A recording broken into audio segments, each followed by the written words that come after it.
Geography 8, Cooperation and Conflict. Sometimes people and nations cooperate and sometimes they compete. Competition may escalate into conflict. Certain forces push people into conflict, others promote cooperation. People and nations may cooperate in some areas and compete in others. Conflict is an inevitable part of life. Conflict may be resolved through violence, but this kind of resolution may involve high cost and ethical dilemmas. Nonviolent means of conflict resolution offer less costly solutions with fewer ethical issues. Ethical issues could include the death of civilians who aren't necessarily your targets. If you are bombing near a military base, you may kill people who aren't in the military, who happen to live nearby or happen to work on the base but are civilians. Is it right to kill someone when they're not a combatant?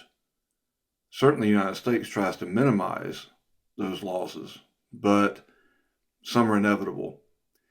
If conflict can be avoided, then these kinds of ethical issues are also avoided. Forces for cooperation and conflict. These are political, military, cultural, and economic.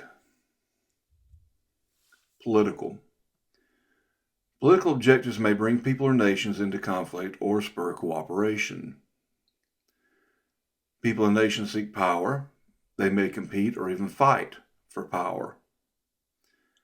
Sometimes people or nations cooperate for common political objectives, things that they want to get done, or exchange cooperation on one objective for cooperation on a different objective.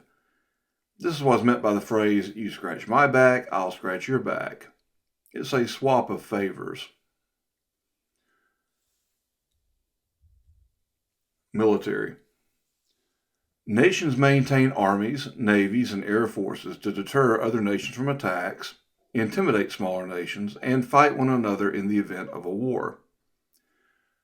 Military alliances, such as mutual defense pacts, have nations cooperate to defend themselves against mutual enemies. The North Atlantic Treaty Organization, or NATO, is an example of a military alliance. NATO was created during the Cold War with the Soviet Union. The agreement was that if the Soviet Union attacked any member nation, it would be treated as an attack on all member nations, and all nations would respond. So if the Soviet Union had attacked West Germany, back at the time when Germany was divided into two countries, East Germany and West Germany, then the United States, the United Kingdom, and all the other member states would have attacked the Soviet Union in retaliation. Cultural. Culture may cause conflict or result in cooperation. Different cultural rules and expectations may result in misunderstanding and conflict, especially when one group tries to force its culture on another group. However, mutual respect and curiosity leads to cultural exchanges and cultural diffusion. This promotes cultural growth and education.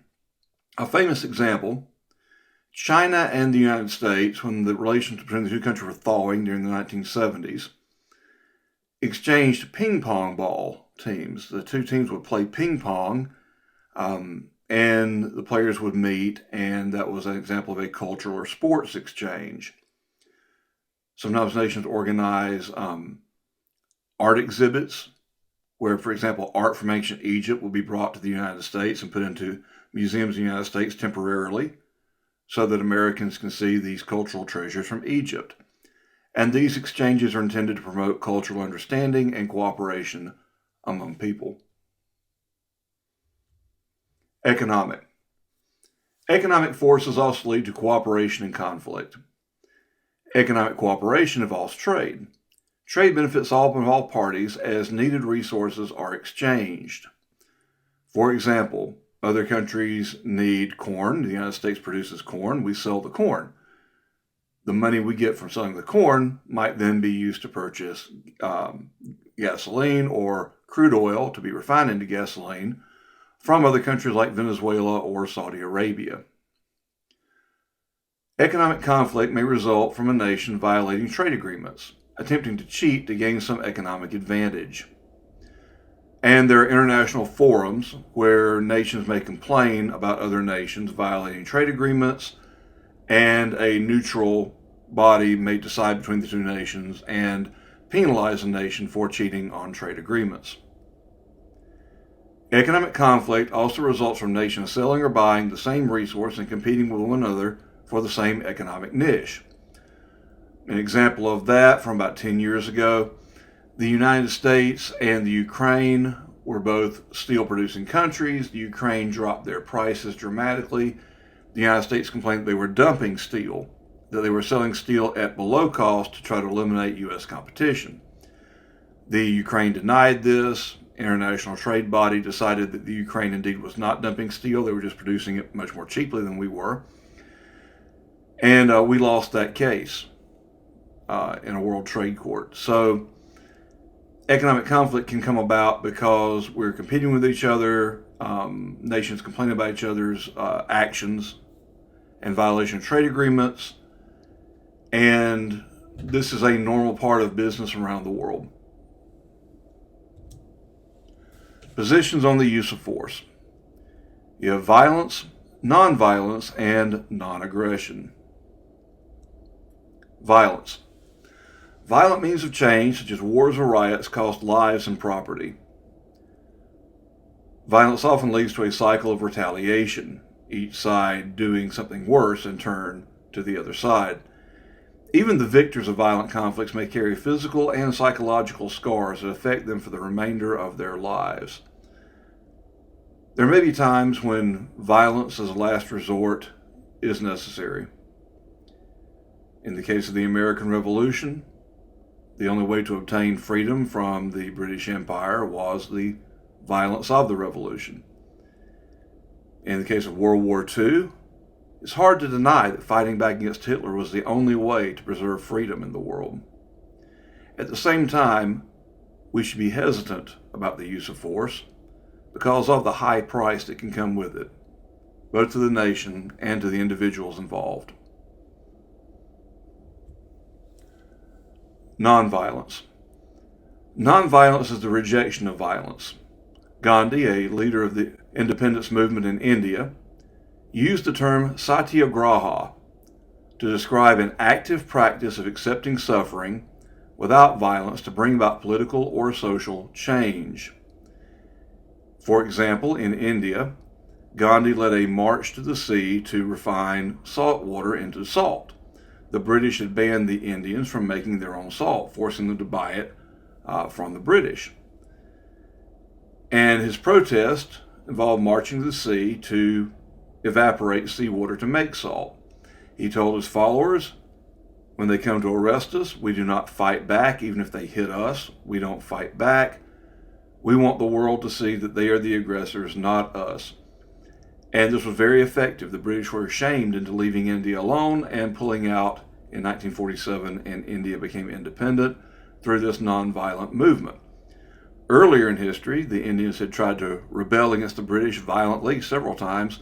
Each time, the British, with better weapons such as machine guns, had crushed the uprisings. But the nonviolent tactics of Gandhi, shaming the United Kingdom in the media, were very effective. But they were effective because the United Kingdom had a sense of right and wrong and a free press to report on things. Gandhi's tactics might have been less successful against a Stalin or a Hitler. Martin Luther King Jr., the American civil rights leader, adopted Gandhi's nonviolent philosophy and methods in his work for racial equality in the United States. And Martin Luther King was very effective in using those methods. Again, he told his followers, don't fight back, don't come armed to the protest. If you're beaten, accept the beating. Let the world see how shamefully we're being treated, and that will bring the United States to reform. And it did. Non-aggression. A middle position on the use of violence is non-aggression. Non-aggression means rejecting the first use of force. Self-defense, however, is acceptable. So someone who takes the position of non-aggression would not attack first, but if attacked, they would respond with force. Nonviolent change. Some means of nonviolent change include majority vote, consensus, nonviolent protest, petition, and lawsuit. Majority vote. An indirect democracy, a republic, offers a nonviolent means of overthrowing a government. On a regular interval, the people vote to elect representatives and government officials. If the people no longer support the governing party, they may elect another party to replace the governing party. Ballots, not bullets, bring about change in a democracy. But a majority vote, a democracy, is an attempt to avoid violence in changing governments. Consensus refers to a general agreement in a group. For example, a city council could discuss some issue, negotiate a consensus on how to deal with the issue, and then pass an ordinance, a local law, that reflected the consensus. So rather than having a vote, people simply talk it through and sort of nod heads and agree that's what's going to happen. It tends to work best in smaller groups. Larger groups, a vote may be necessary. Nonviolent protest. Peaceful protest expresses a desire to change society. Some nonviolent protest intentionally breaks the law, such as sit-ins at segregated lunch counters in the 1960s. These are often conducted to demonstrate the immorality of an unjust law.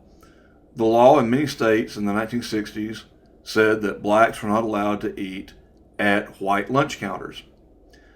So protesters would come in and they would order lunch. And the black protesters would be told they have to leave. They would refuse to leave until they were fed. The police would come in and arrest the protesters and drag them out. The protesters, being nonviolent, would simply sit and allow the police to pick them up and drag them out. They would fill up the jails, and that would illustrate the absurdity of the unjust law. Most nonviolent protest is protected by the First Amendment. In some cases, if you don't have a large demonstration, if you don't have streets blocked off, permits might be required, parade permits perhaps. But generally, your First Amendment protects free speech. Now, if you're blocking traffic, you have no permit, you might be arrested, not for your speech, but for the act of blocking traffic. Petition Drive. The First Amendment guarantees the right to petition, but what does that mean?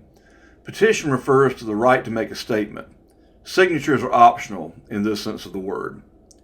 Petitions may be ignored by the government, but large numbers of signatures tend to attract the attention of elected officials, especially when elections are tight between Democrats and Republicans. Each side is more responsive to what the people want when they have to compete for the people's vote, when they cannot take any vote for granted. In districts that tend to heavily go one way or the other, the party in charge may become complacent, feeling that the people are unlikely to vote them out in that district. Lawsuit. Lawsuits provide a nonviolent way for individuals, businesses, advocacy groups, and government entities to resolve their differences. Without civil court, people will be more likely to resort to violent means. Lawsuits give conflict an outlet, a way to resolve a conflict without resorting to violence, by going to court to prove that you're right under the law, rather than resorting to hurting someone. Some lawsuits are intended to bring about societal change, such as lawsuits against school segregation in the 1950s and the 1960s. Of course, lawsuits are ultimately backed up by the threat of violence. If someone is sued and they lose, and then they don't comply with the lawsuit, law enforcement may go out to require them to do so. If they resist law enforcement, then force may be used. But at least puts an extra step between the conflict and the use of force. And it puts the use of force in the hands of the police and the government rather than the individuals involved. And it usually doesn't come to that. it reduces the amount of violence in society. And lawsuits for that purpose have been around for thousands of years. Even back in Hammurabi's time, in the 1700s BC, there were lawsuits to resolve issues between people in that society, and even earlier societies. Diplomacy. Disagreements with other nations may be handled through diplomacy. Representatives of the nations negotiate a compromise on the issue. The failure of diplomacy may lead to war. German General Karl von Clausewitz stated that war is the continuation of policy or diplomacy by other means. And by that he meant that when the diplomats fail, the generals take the field, that war becomes inevitable. But diplomacy seeks to avoid war through negotiation.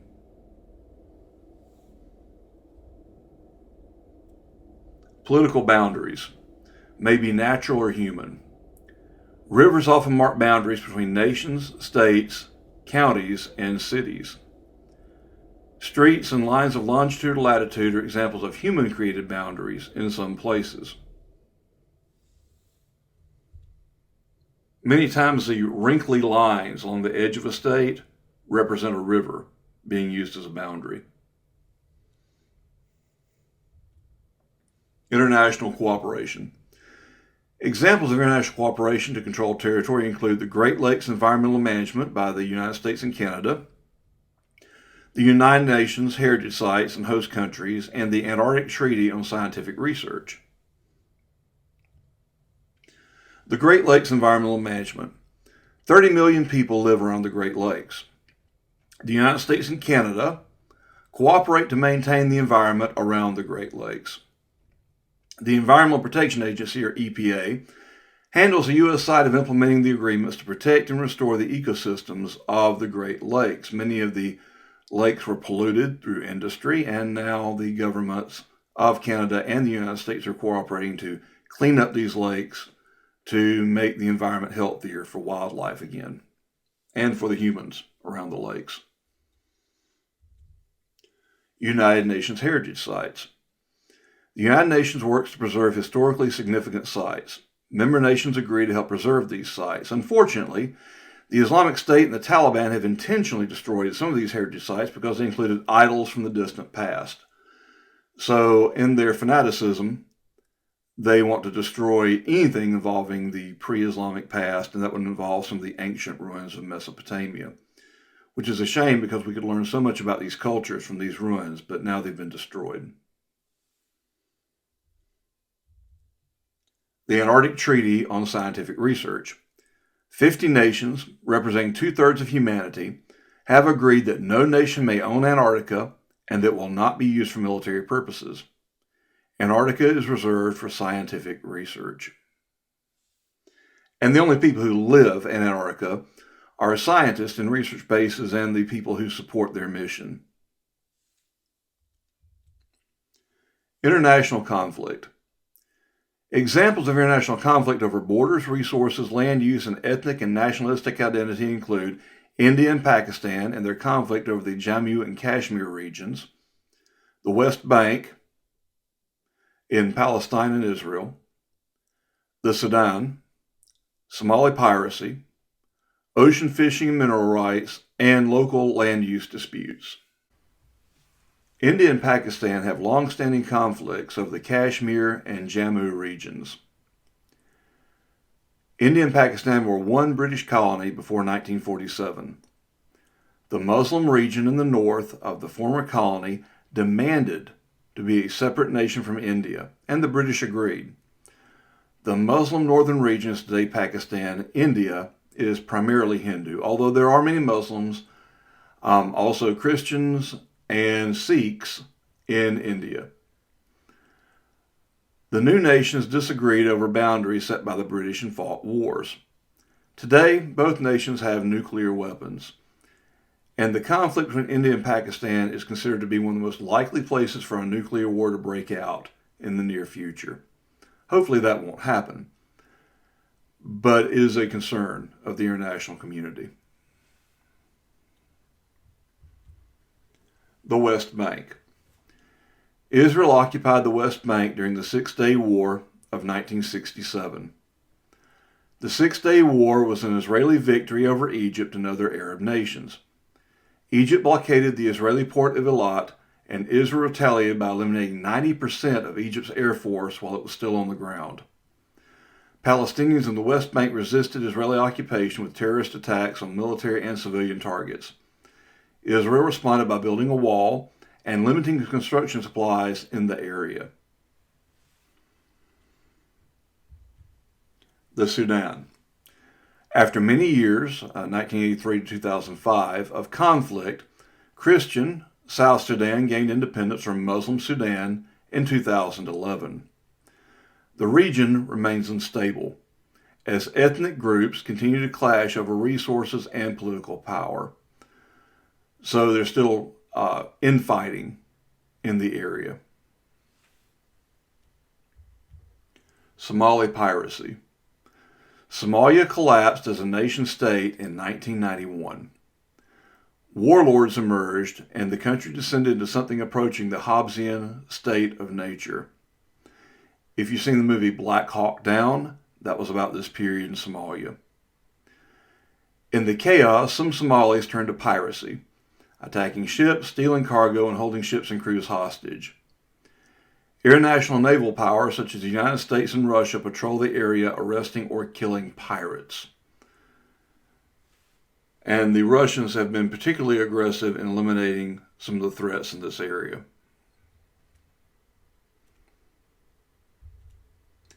Ocean fishing and mineral rights. International law regulates ocean fishing and mineral rights in international waters.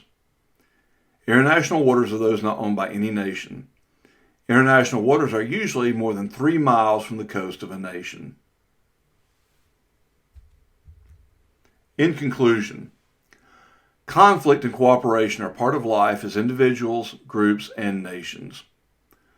Nations cooperate through international agreements. Conflict may be resolved by violence or by negotiation. If negotiation can be used, the conflict is resolved in a less expensive way, usually.